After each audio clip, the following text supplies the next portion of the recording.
we carry on.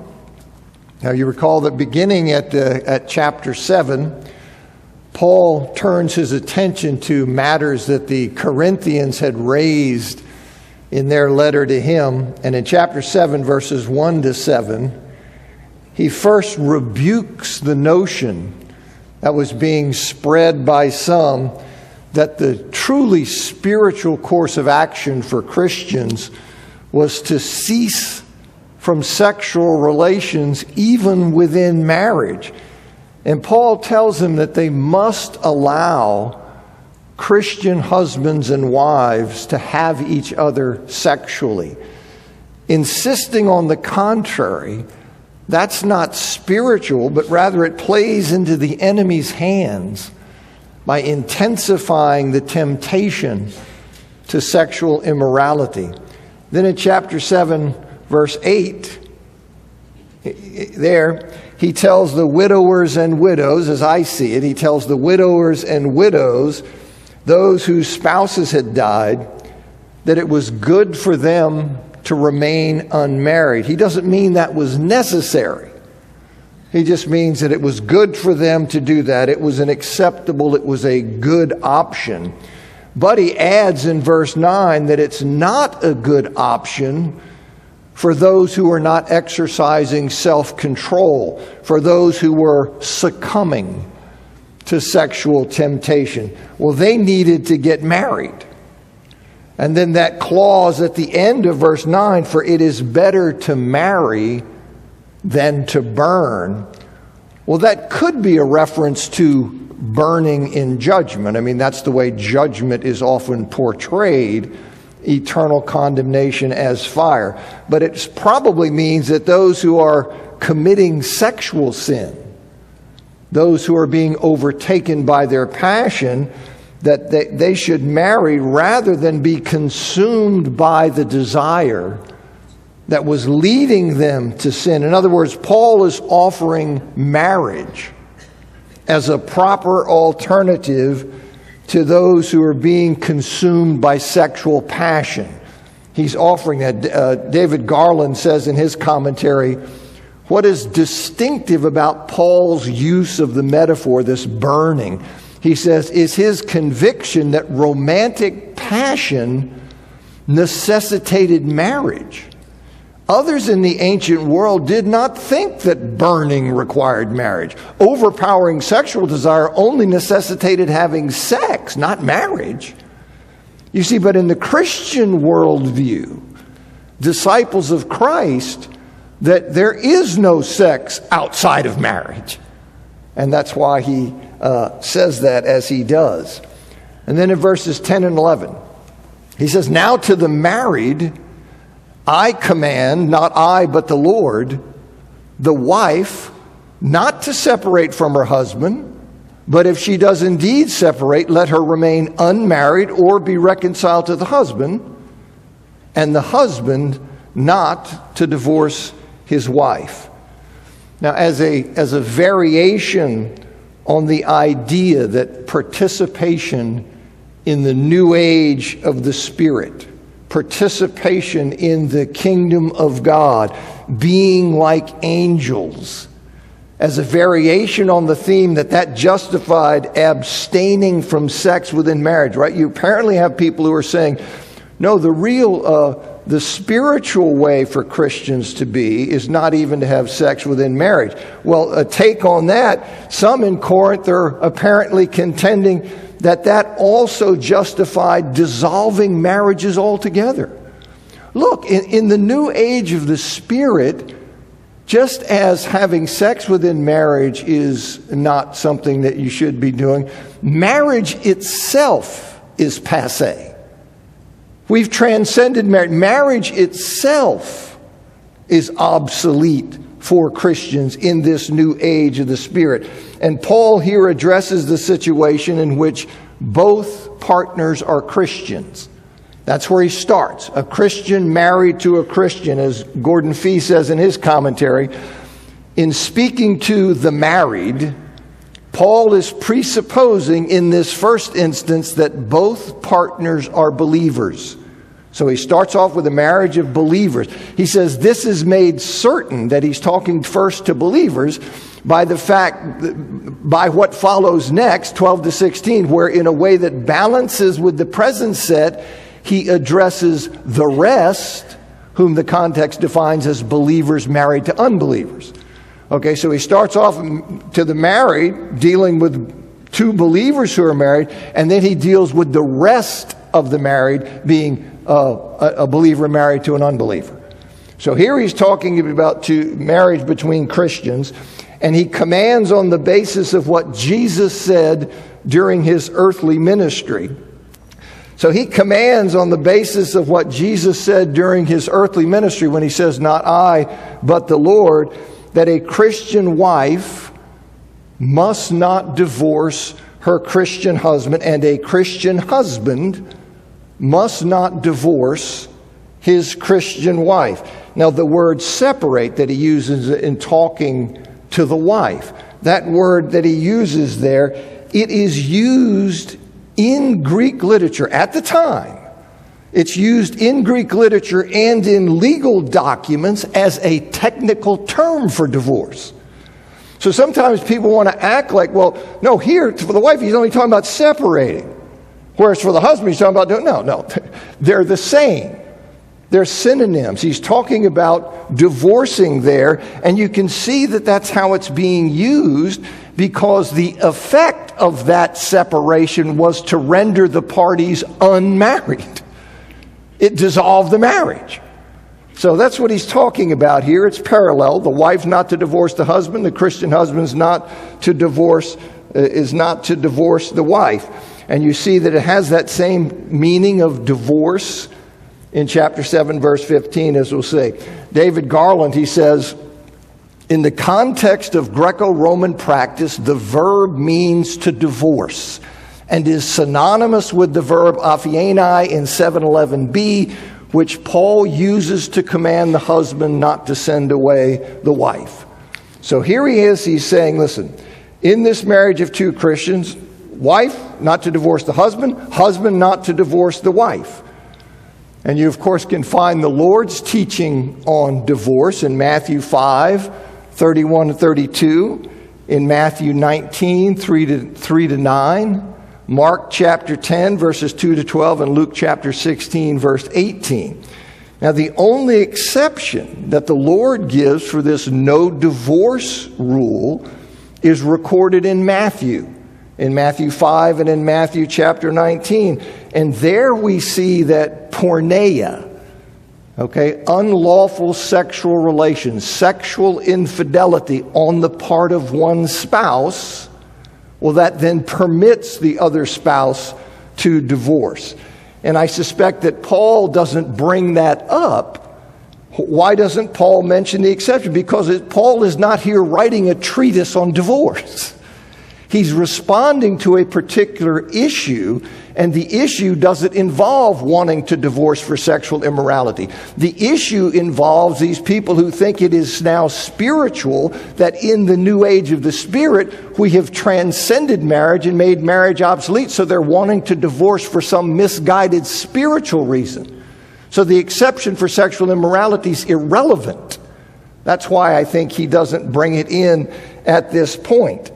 And then in verse 11, Paul adds that if despite the command against divorcing, so he says the wife's not to divorce husband, husband's not to divorce the wife, but if despite the command against it, a Christian wife does in fact go ahead and divorce her Christian husband, well, then she has to remain unmarried or be reconciled to that husband she wrongly divorced. Those are her two options. She cannot marry someone else. She cannot marry someone else. And he bases this on Jesus' teaching, what the Lord taught during his earthly ministry, which teaching we have that comes to us in what is recorded in the Gospels. As I say, Jesus taught that divorce is permitted for Christians only where one spouse has been sexually immoral, has committed sexual treason, has been sexually unfaithful. And if you divorce your spouse for a reason other than your spouse's sexual infidelity, you are not free to remarry. And that's what's going on here. That's why he says what he does. Now, in saying that, I know that that doesn't exhaust all the permutations and the questions surrounding divorce and remarriage. Okay, I know that, but it's the issue Paul is addressing. It's the issue he's addressing here in Corinth. And since the Christian wife under discussion here is somebody who would have divorced her husband for this misguided idea of that it was spiritual for her to do that. That being a Christian was something that was somehow incompatible with being married. So as a spiritual thing, I'm going to divorce you. Well, she would have then divorced him wrongly. She would have divorced him for some reason other than sexual immorality. So according to the Lord's teaching, she's not free to remarry. And that's why Paul says her choices are, in that case, would be to what? Remain unmarried or be reconciled to that husband. That's it.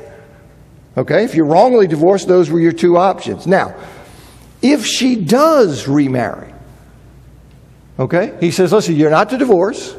But if you do divorce, contrary to the command, well, then you're to remain unmarried or be reconciled to the husband. What if she ignores this command and goes ahead and remarries? Well, what is the state of that marriage? And Paul doesn't address that directly. But I'll tell you, it seems to me that the second marriage that she entered into sinfully or wrongfully is still an effective or valid marriage despite having been entered into sinfully or wrongly. Just as the divorce that she entered into, that she did, despite the fact that was sinful, that was contrary to the Lord's command, well, it was still effective to dissolve the marriage. And I think that's the case here. Even though it was sinful, it was still a valid and effective marriage despite being wrongful. And as such, then that couple would then be bound to each other for life, and they were not to divorce. Now, if you want my thinking on this, divorce and remarriage is a large topic. Okay? I have, I think, 42 pages, this paper that I'm directing you to. Have at it. I also did 5 lessons on it, video, if you want to watch instead of go through the material. And you can find all of that. If you go to the outlet, you click the Bible Studies tab, you scroll down to another look at divorce and remarriage. I go through how I understand the relevant Old Testament text, how I put together the New Testament text, and then I respond to the typical questions that you have. What about this case? What about this case? Now, I can't touch them all because, like what about a guy who under a blue moon falls out of a boat and, you have so many different kinds of permutations, but I deal with a lot of things, and I simply give you how I see it. Okay? I've thought about it a long time. I've wrestled with it a lot, but I'm fallible. So you can go read and see what you think. That's how I put the pieces together, but if I wanted to chase that rabbit, it would take us 5 weeks, and I can't do that. Okay, so I'm trying to stick with what Paul is doing and what Paul is saying to them in 1 Corinthians, and that's why I think he says what he says to them. And then in verses 12 to 16, now to the rest, okay, so we had Christians married to Christians, now he's going to deal with Christians married to a non-Christian. Now to the rest I say, not the Lord, if any brother has an unbelieving wife, and she consents to live with him, let him not divorce her. And if any woman has an unbelieving husband and he consents to live with her, let her not divorce the husband. For the unbelieving husband has been sanctified in the wife, and the unbelieving wife has been sanctified in the brother. Otherwise, your children are unclean, but now they're holy. But if the unbeliever separates, let him or her separate. The brother or the sister has not been made a slave in such circumstances, but God has called you in peace. For how do you know, wife, whether you will save your husband? Or how do you know, husband, whether you will save your wife? Now, in this section, as I say, Paul, he addresses here the matter of divorce when one partner is a pagan or a non-Christian, and the other is a Christian. And just like today, right? When one spouse became a Christian, the other spouse did not always follow, right? So we've got a pagan couple here. One of them converts. Well, now you're in a marriage where you've got one's a believer and one is not a believer. And it seems that in the case of such mixed marriages, mixed in the sense one's a believer and one's not a believer, okay? Using it that way. It seems that in the case of those kinds of marriages, some in Corinth, they argued that you should get divorced. And they did so not only on the basis that, look, participation in the new age of the Spirit transcends not only sex within marriage and makes that passé, it also transcends and makes obsolete the very institution of marriage. So not only were they arguing that, in the case where you had a Christian married to a non-Christian, they had the additional basis where they were saying, apparently, you see, trying to read from what Paul is saying to them, they were also saying, look, that the pagan partner having sex with that pagan husband or wife would be defiling. You see, it would be ritually unclean for you to become one body with that pagan person. And you could see how that argument, that notion, would flow from the same kind of analysis that Paul used in one of his arguments for forbidding sex with prostitutes. You remember he says it amounts to making part of Christ's body part of the body of a pagan. The two will become one flesh, which is what happens in intercourse. And so you could see, well, if that's the case, and we're married to a non-Christian, well then in sexual activity, we're going to be doing the same thing, and that's defiling, so that's another reason why we need to let them go. Okay? So Paul flatly forbids the Christian partner in such a marriage from divorcing his or her non-Christian spouse.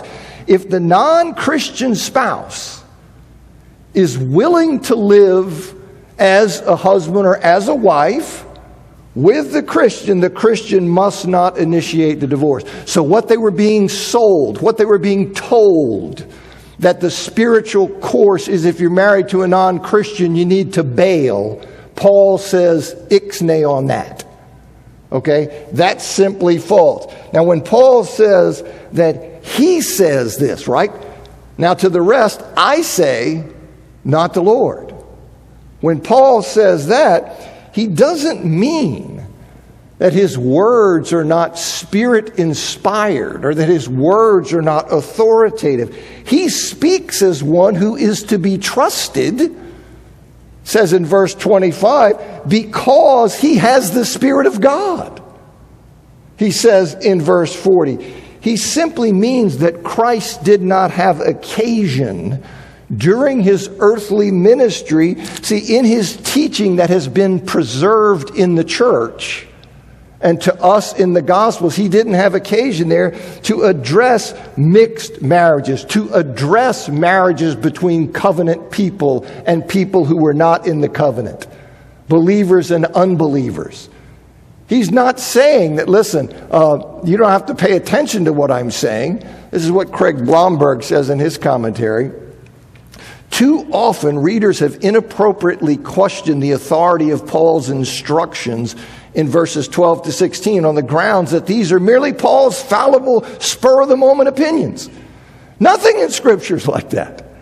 Right? Paul is an inspired apostle. He says Paul's ironic conclusion to this chapter in verse 40 is actually a strong avowal of inspiration by the Holy Spirit for his entire letter.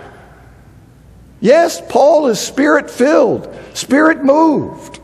He's simply saying that I'm saying this.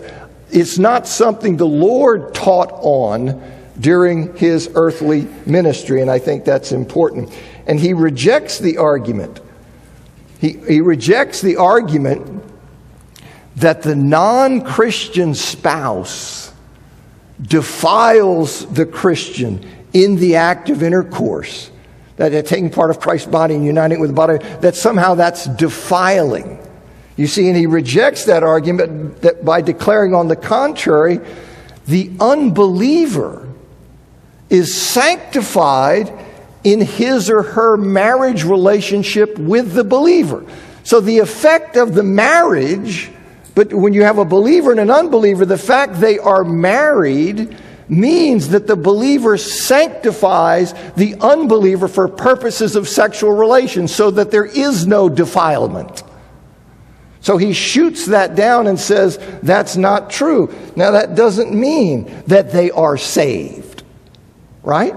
Somebody says, well, they're sanctified. Oh, no, that means they're saved. It doesn't mean they're saved. Not at all. Verse 16 makes perfectly clear that they're not saved, right? It means that they are not defiling. So it's not like having sex with a pagan to whom you are not married, right? The marriage of the Christian and the non-Christian sanctifies the unbelieving spouse for the purposes of sexual relations. So it's not defiling. I mean, if the believer in a family didn't have such a sanctifying effect on the spouse, if that were the case, the way the Corinthians were arguing it, those spiritual ones, the way they were presenting it, if that were true, that a believer didn't have a sanctifying effect on the spouse, well, then their children, the product, you see, of that defiling sexual union, well, then the children would be unclean and defiling, if that were the case. So he's taking, you see, what they're saying. He says, if you follow then the logic of what they're arguing to you, do you see then that the necessary consequence of that is that the children, that they would be unclean and defiling? And in that case, maintaining a family relationship with the children would be impossible, because you'd have to keep them at a distance because the children are unclean. The children are defiling. And that was something that they wouldn't be willing to accept. So what he's doing, it's what we would call, he's making a reductio ad absurdum argument. In other words, where you take the person's claim and you run out the logical conclusion of that, and that becomes something that they're not willing to live with. So in their not being willing to live with it, they acknowledge that their argument is flawed. And that's what he's doing with them. He's getting them to see that from your own argument, the consequence would be that your children would be defiled. Therefore, you wouldn't be able to have a family relationship, and they'd be going, that can't be right. You see, that can't be right. So he's taking them to that point and letting them see that. Now, though the Christian in a mixed marriage, mixed meaning believer and unbeliever, in a mixed marriage is forbidden from divorcing, Paul says in the first part of verse 15, that in the event the unbeliever leaves, okay, the believer is to let the unbeliever go, meaning he or she is to accept the fact of divorce.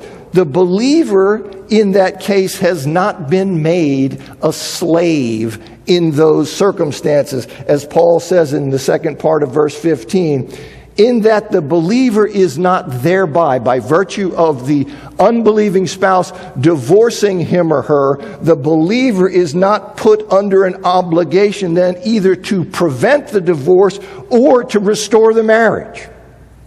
He's not been put under that obligation by the act of the unbelieving spouse in divorcing. He's not been made a slave in that way. Now, if that's right, and I think it is, then this text doesn't speak directly to the issue of, is the divorced believer, the one, we've got a believer and an unbeliever, the unbeliever divorces, he says you're not made a slave, you're not bound to resist that, you're not bound to try to go and remedy that, you're not put under that obligation. But he doesn't say, is the divorced Christian then free to remarry? He doesn't spell that out, but I think that remarriage is permitted in such cases, because that right of remarriage normally would accompany a permissible divorce. That was a given in the ancient world. In other words, permission to allow a divorce normally would be understood to include a right to remarry. Here's what David Instone Brewer says in his book on divorce and remarriage. He says, when Paul says they are no longer enslaved, any first century reader would understand him to mean that they can remarry. Because they would think of the words in both Jewish and non-Jewish divorce certificates, you are free to marry. If Paul had meant something else, he would have had to state this very clearly in order to avoid being misunderstood by everyone who read the epistle. And so I think, like I said, I acknowledge that Paul doesn't address that expressly, and I know that there are people who disagree with what I'm telling you, but I tell you how I see it. Okay? I tell you that's the way it appears to me. And then the permission given to the believer to allow a divorcing unbeliever to leave, that's the exception. Okay, that's not what Paul is after here. The rule is that God has called the believer to peace. That's the rule that he's laying down. See, which in this case means he's called the believer to live in peace with the unbelieving spouse, meaning to maintain the marriage bond. Not to sit here and say, well, now that I'm a Christian, you see, you're out. No, live in peace. You maintain that marriage bond with your unbelieving spouse. After all, by doing so, he adds, right? He says, by doing so, the believing wife, when he says here, for how do you know, wife, whether you'll save your husband? You may save him. Right? In doing that, in maintaining that peace, in maintaining that marriage bond despite your conversion, in doing that, the believing wife may eventually save her pagan husband. Right? And the believing husband may eventually save his pagan wife. So that's what he calls them to. Now he says, now I understand if the unbeliever divorces, okay, you've not been made a slave in that situation. All right? But you, depends on you, you're in. Okay? You're not divorcing, and you're not, you're committed to the marriage, and hopefully that will wind up having this effect. All right, 17 to 24. Nevertheless, as the Lord allotted to each, as God has called each, so let him walk. And so I command in all the churches. Was anyone called having already been circumcised? Let him not become uncircumcised. Has anyone been called in uncircumcision? Let him not be circumcised. Circumcision is nothing, and uncircumcision is nothing, but keeping the commandments of God is everything. Let each remain in the calling in which he was called. Were you called being a slave? Do not let it be a concern to you. But if indeed you're able to become free, by all means use it. For the one who was called in the Lord being a slave is the Lord's freedman. Likewise, the one who was called being free is Christ's slave. You were bought with a price. Do not become slaves of men. Let each one, brothers, in whatever state he was called, remain in this state with God. Now, despite the fact that the believer is free to let the divorcing unbeliever leave, if that's what the unbeliever chooses to do, the basic principle is that this basic principle is that the Christian should not use the fact he has been called into fellowship with Christ, the fact of his conversion, as a basis, as the reason for changing his social state. In this particular case, his or her marital status. Right? So you have people who are Christians, two pagans, one becomes a Christian. You have people out here telling them, well, now that you're a Christian, you need to kiss your non-Christian spouse off. And he said, what Paul is saying here is that, look, the way it works, you shouldn't use the fact that you were called into a relationship with Christ, the fact that you converted, as the basis, as the reason for changing, as saying that now that I'm a Christian, I can no longer function in this state. in this relationship. As far as a person's being a Christian is concerned, as far as that is the determining factor, he's to continue in the setting, in the social state he was in at the time of his conversion. Okay, now that does not mean that a Christian cannot change his or her social circumstance. It doesn't mean that. It simply means that his or her being a Christian does not compel them to do so. In other words, they don't say, well, now that I'm a Christian, I can no longer exist in this relationship where my spouse is a non-Christian. He says, no, that's not how it works. By calling a person to Christ in a particular social state, in a particular social setting, that setting itself is given by the Lord as an appropriate place for living out one's life in Christ. God's call thus eliminates their social setting as having any kind of religious significance, as being something that one must leave or change because one is now a Christian. See, now that I'm a Christian, I got to bail. I got to get out of this. And then Paul illustrates the point. So you may be going, what's going on here with this stuff? He illustrates that point by way of another social relationship or setting, Jews and Gentiles. You see, Jews and Gentiles, those called who having already been circumcised. So Jews who were called to faith, Jews who responded and became Christians, they should not therefore seek to become Gentiles.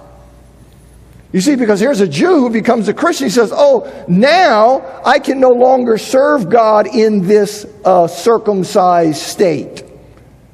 You see, I need to become a Gentile now that I'm a Christian. You see, I need to become a Gentile. Well, he says, no, they don't need to seek to become Gentiles by having an operation, which was available, by the way, having an operation to conceal their circumcision.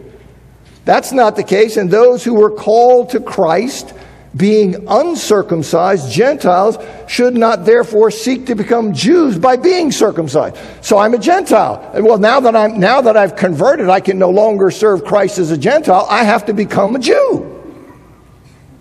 Okay, so he's saying, you see, that your conversion and your being a Christian doesn't compel you to alter those situations. The gospel transcends the social distinction between Jew and Gentile, bringing the two together, Jew and Gentile together into one body, and thereby it renders that distinction religiously insignificant. Jew and Gentile, it's religiously insignificant.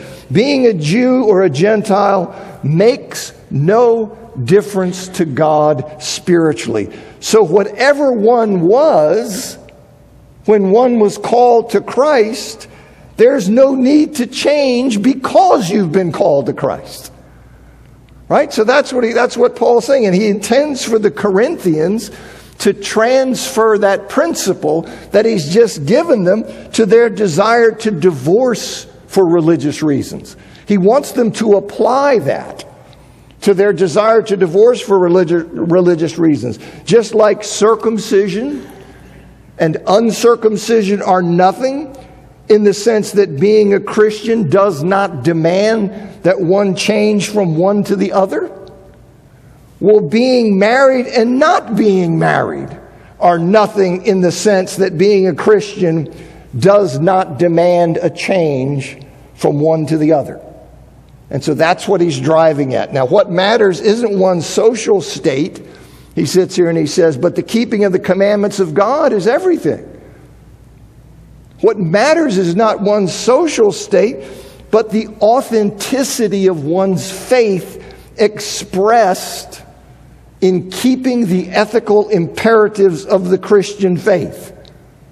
You see, Paul didn't want the Corinthians to turn his statement, circumcision is nothing, to turn that into obedience to the will of God is nothing. No. He sits here and says, keeping the commandments of God is everything. Because that is the barometer, that is a reflection of the genuineness and authenticity of a person's faith. Now, Paul repeats the principle in verse 20. Let each remain in the calling in which he was called. As far as being a Christian is concerned, as far as that is the deciding factor, they can live in whatever social circumstance they were in when God called them. So there is no spiritual reason to change.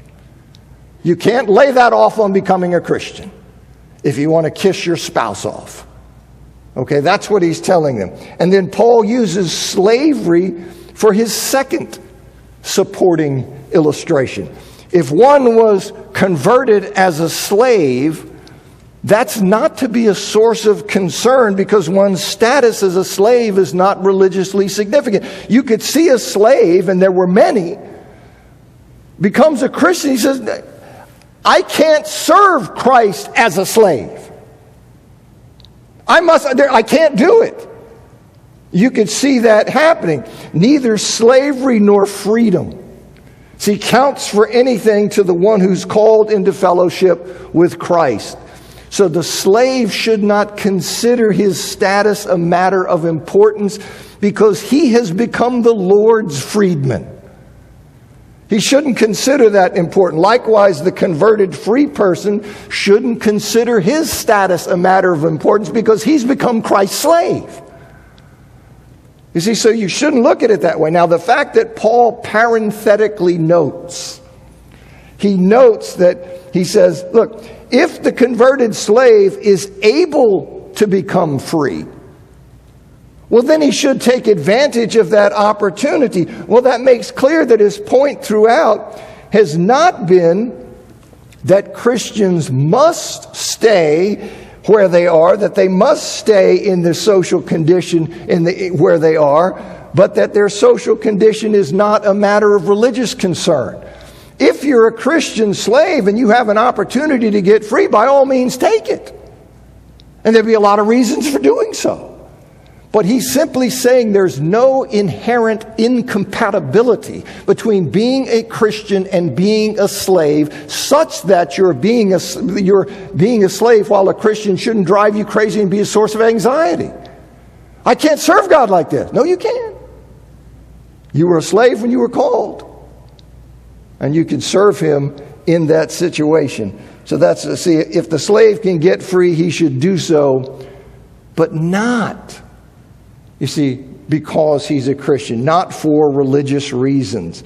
And because the Lord has purchased both slaves and free persons, he's purchased all of them by his blood. He is the one to whom they owe allegiance. The Lord is the one who has purchased him. So they must not become slaves of men, right? So he says here, you were bought with a price. Do not become slaves of men. The Lord is the one who owns them, so they must not become slaves of men. See, in the sense of coming under their bondage of merely human teaching. That's what Paul's concerned about. He says, Paul's been away from Corinth for a good while, and people have come in, and people say all kinds of nonsense. You don't have to be around the religious world very long to see that there are an awful lot of people who pontificate about an awful lot of stuff that they're completely ignorant about. But they come in and they blow smoke, but they blow it boldly. Right? And so he's saying, listen, don't become slaves to the men who are telling you this kind of stuff. That's not from the Lord. That's not from the Lord, and so you're not to fall for that, you see. He doesn't want them, these people who are dictating and causing these present anxieties about the need to be free from certain settings, especially marriage. He says, listen, don't do that. Now, Paul concludes with the refrain here. He says, each is to remain with God in whatever social state he was in when converted, right? It has God's blessing. Let each one, brothers, in whatever state he was called, remain in this state with God. It has God's blessing, and it can be an avenue of faithful Christian service, right? The thing, bloom where you're planted, where you are. God has called you. Serve him there. Right? You serve him there. You don't sit here and say that, it's not that I say you can't change your social circumstance, your state. That's not the point. The point is that in Christ you can serve him where you are. And he has called you and he's made that state an effective or possible place for you to serve him. He has sanctified that state, so to speak. And that's what I think his point is. Here's how Garland, if I've confused you about that, here's how David Garland says it, and maybe he'll help. What do uncircumcision and circumcision, slavery and freedom have to do with marriage, divorce, and celibacy? They illustrate the divine principle that no earthly status, such as one's racial heritage or social standing, is incompatible with the Christian's calling by God. Those who were circumcised when God called them do not advance their spiritual condition by undergoing an operation to restore their foreskin, nor do those who were uncircumcised when God called them enhance their standing with God by undergoing circumcision. Slaves are no less accepted by God than are free persons. Both belong to Christ, and their social status has no spiritual significance. Whether a Christian is circumcised or uncircumcised, slave or free, married or single, is inconsequential to God. One condition is not bad and the other good, nor is one condition less good and the other better. No condition presents an obstacle to living the Christian life, since a Christian is now defined by God's call and nothing else. So you and I, we were out living, doing whatever we were doing, and God has called us into a relationship with him. And in that, we then serve him the rest of our lives. You see, wherever we are, however our state changes, but that defines our lives. Okay, we got 1:20. I'll get as far as I can. You know how that works.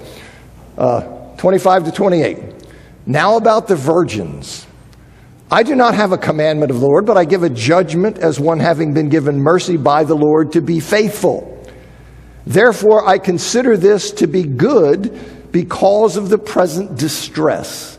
Namely, that what is so is good for a man. Are you bound to a woman? Meaning, as I'll explain, are you betrothed to a virgin? Are you in this relationship where you've already been betrothed to them and bound to marry? Are you bound to a woman? Don't seek a release. Are you free from a woman? Are you not betrothed? Do not seek a wife. But if indeed you marry, you have not sinned, and if the virgin marries, she has not sinned. But such people will have affliction in the flesh, and I'm trying to spare you. So I have 18 seconds. Do I even want to start on this? And the answer to that is no. So what I'll probably do, I'll reread that, Lord willing, next week, and then we'll just continue our journey. So thanks for coming.